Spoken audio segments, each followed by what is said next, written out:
इकडे बघा, आपला जो टॉपिक चालू आहे तो ब्लड. कोणता टॉपिक चालू आहे आपला? Blood.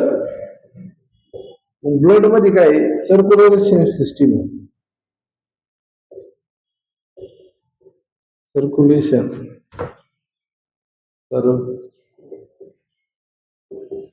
Circulation system. Circulation system circulate काय करायचं आपल्याला? ब्लड सर्क्युलेट करायचंय. कुठं? ऑल बॉडी मध्ये. मग ऑल बॉडी मध्ये जर आपण जर ब्लड सर्क्युलेट करायचं तर ते कशाने करावं लागतं? तर त्यासाठी आर्टरीज, व्हेन, कॅपिलरी. जर आपण ब्लडचं बघितलं तर ब्लड मध्ये 3 कंटेन आहे. कोणतं? प्लाझ्मा, आरबीसी आणि डब्ल्यूबीसी. ओके. त्यात प्लाझ्मा किती टक्के? 55% प्लाझ्मा. आणि तो कसा आहे? कलरलेस आहे. कलरलेस. त्यानंतर आरबीसी, डब्ल्यूबीसी. आरबीसी म्हणजे काय? युरेथ्रोसाइट. युरेथ्रोसाइट त्याला काय म्हणते? आरबीसी.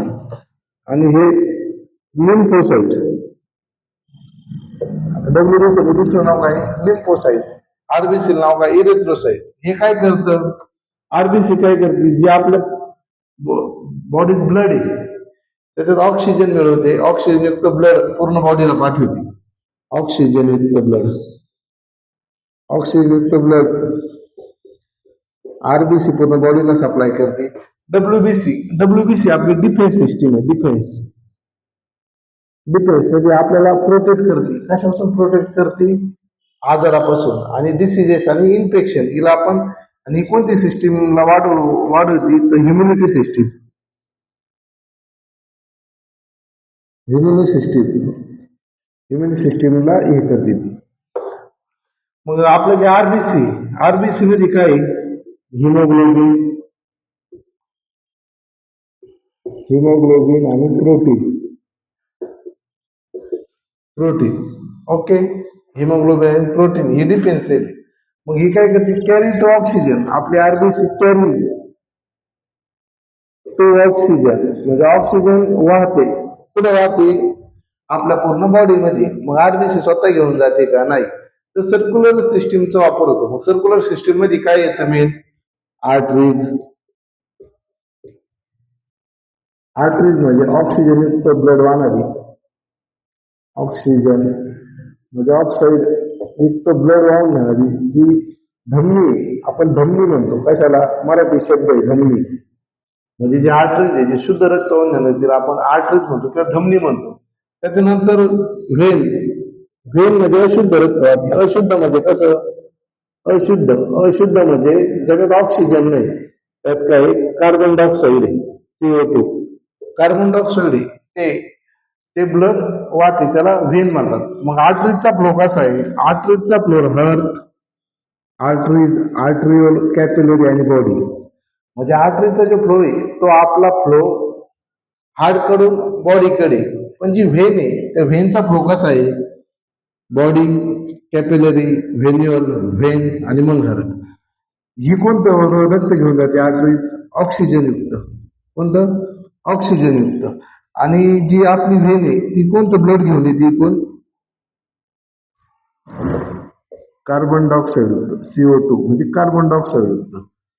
मग ते काय होतं? हार्ट मध्ये जातं. हार्ट मध्ये गेलं प्रोसेस होती, प्रक्रिया काय होती? ते ब्लड हार्ट मधून लंग्स मध्ये जातं. लंग्स मध्ये परत ऑक्सिजन मिक्स होतं. परत ते ब्लड हार्ट मध्ये येतं. पंपिंग होतं. पंपिंग होऊन ते परत आपल्या बॉडीकडे घेऊन जाते. हे सतत चालूच असतं. ओके. आणि जर ब्लड बघितलं तर ब्लड हे लिक्विड फॉर्म मध्ये. कोणत्या फॉर्म मध्ये? लिक्विड. आपल्या 3 अवस्था माहिती आहे. 3 अवस्था सॉलिड, लिक्विड, एअर. सॉलिड म्हणजे स्थायू, लिक्विड म्हणजे द्रव्य आणि एअर म्हणजे हवा. ओके. ब्लड आपल्या बॉडीमध्ये ब्लड किती राहतं? 7 ते 9 लिटर ब्लड राहतं. ब्लड हे कधी पण वेट नुसार राहतं. जर बघायला गेलं हिमोग्लोबिन, प्रोटीन हे आरबीसी मध्ये. हिमोग्लोबिन आणि प्रोटीन कशात? आरबीसी मध्ये राहतात. प्लाझ्मा जो आपल्या ब्लडचा वरती येल्लोश कलर राहतो तो प्लाझ्मा हा कलरलेस आहे. तरी प्लाझ्मा आपल्या ब्लड मध्ये किती टक्के? 55% आहे. राहिलेले जे दोघं आहे आरबीसी आणि डब्ल्यूबीसी हे 45% आहे. आणि आरबीसी आणि डब्ल्यूबीसी एकच ठिकाणी निर्माण होतात. पुढे निर्माण होतात हे बोन मॅरो मध्ये. आपलं जे बोन मॅरो आहे हे बोन मॅरो आपल्या ब्लडची निर्मिती करतात. जेव्हा आपण आईच्या पोटात असतो तर आपलं जे लिव्हर असतं, आपलं लिव्हर आपल्या ब्लडची निर्मिती करत जातं.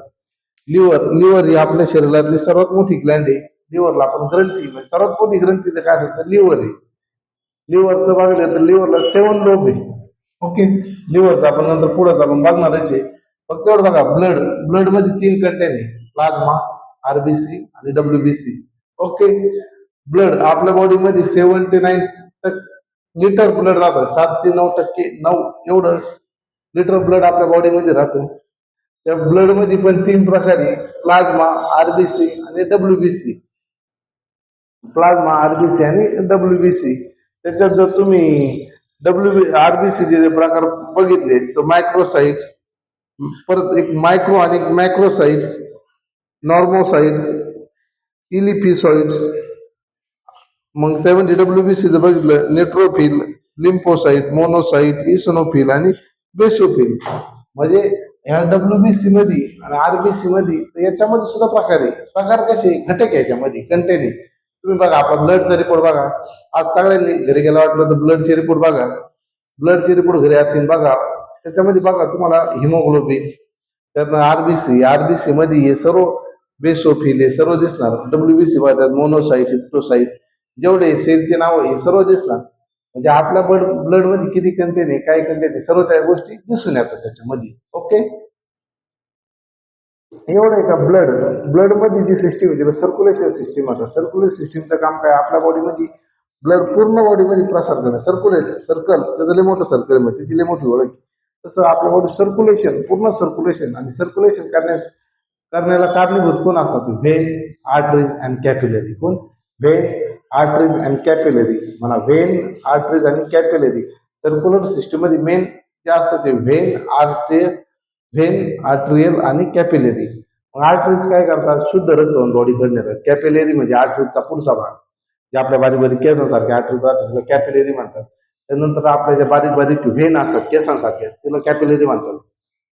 ओके, आणि मग काय सर्क्युलेट करतात, सर्क्युलर सिस्टीम मध्ये काय सर्क्युलेट केलं जातं, तर सर्क्युलर सिस्टीम मध्ये आपल्या बॉडीमध्ये ब्लड सर्क्युलेट केलं जातं. काय सर्क्युलेट केलं जातं, ब्लड सर्क्युलेट केलं जातं बॉडीमध्ये. सर्क्युलर सिस्टीम मध्ये आपलं ब्लड सर्क्युलेट केलं जातं.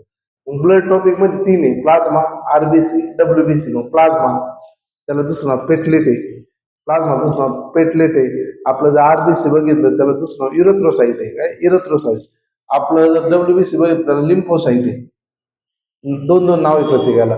मग डब्ल्यूबीसी म्हणतात आपण सोल्जर्स आहे, सैनिक पेशी म्हणतो, डिफेन्सचं काम करतात. ओके, आपलं जे आरबीसी ते आपल्याला haemoglobin, protein, nourishment. Haemoglobin, protein, nourishment to carrying, म्हणजे आपण म्हणतो गुड कॅरियर, म्हणजे कॅरिंग टू ब्लड. मग ब्लड सप्लायचं काम करतं. आपलं जे ब्लड सप्लाय होतो तो आरबीसी म्हणजे रेड ब्लड सेल. तर डब्ल्यूबीसी म्हणजे white blood cell. Okay, blood topic काही का अवघड नसतो. ब्लड टॉपिक मध्ये तुम्हाला एवढं कळलं, ब्लड मध्ये प्लाझ्मा, आरबीसी आणि डब्ल्यूबीसी असे 3 घटक येतात. त्याच्यामध्ये प्लाझ्मा किती टक्के, प्लाझ्मा आपला 55%. किती टक्के, 55%. प्लाझ्मा आपला 55%, आरबीसी आणि डब्ल्यूबीसी आपली 25%. त्यात आरबीसीचे ज्या सेल असतात 100 ते 120 दिवस जगतात. 100 ते 120 दिवस जगतात.